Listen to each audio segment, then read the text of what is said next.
Essentially, this amendment would remove the legal defence of reasonable chastisement from parents who might occasionally smack their own children. Effectively, this declares that the government knows better than loving parents who could find themselves vulnerable to charges of common assault just for being parents. Also, this amendment is entirely unnecessary because it's already illegal to aim a smack at a child's head or hit a child with an object, or any smack that leads to more than the temporary reddening of skin. In other words, unreasonable punishment is already against the law, and rightly so too.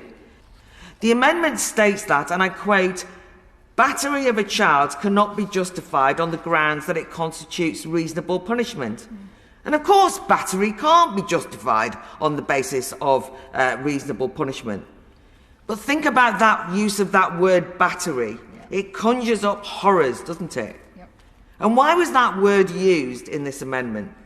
I noticed in campaigns to ban smacking in Wales and Scotland that one of the most egregious tactics of anti-smacking lobbyists was this irresponsible conflation of smacking with gross acts of violence.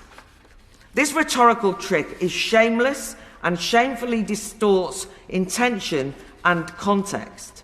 Conflating slapping with violence paints ordinary mums and dads as potential violent thugs or child abusers. It's just so insulting, and it shows a certain distrust of ordinary parents that we heard tonight, people describing smacking and beating the living daylights of children in the same sentence. Do we really believe that children should not be treated differently to adults?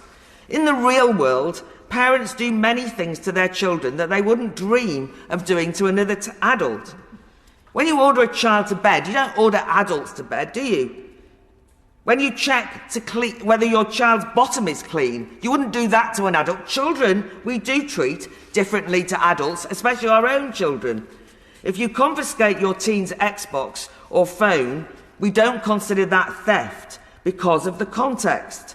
It's common sense disciplinary action, as smacking can be, and smacking is not assault or even comparable.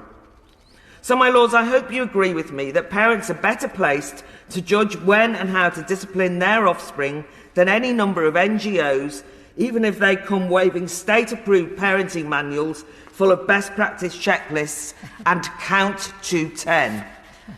Finally, the danger with overreach is when it expands who and what is that it expands who and what is criminalised.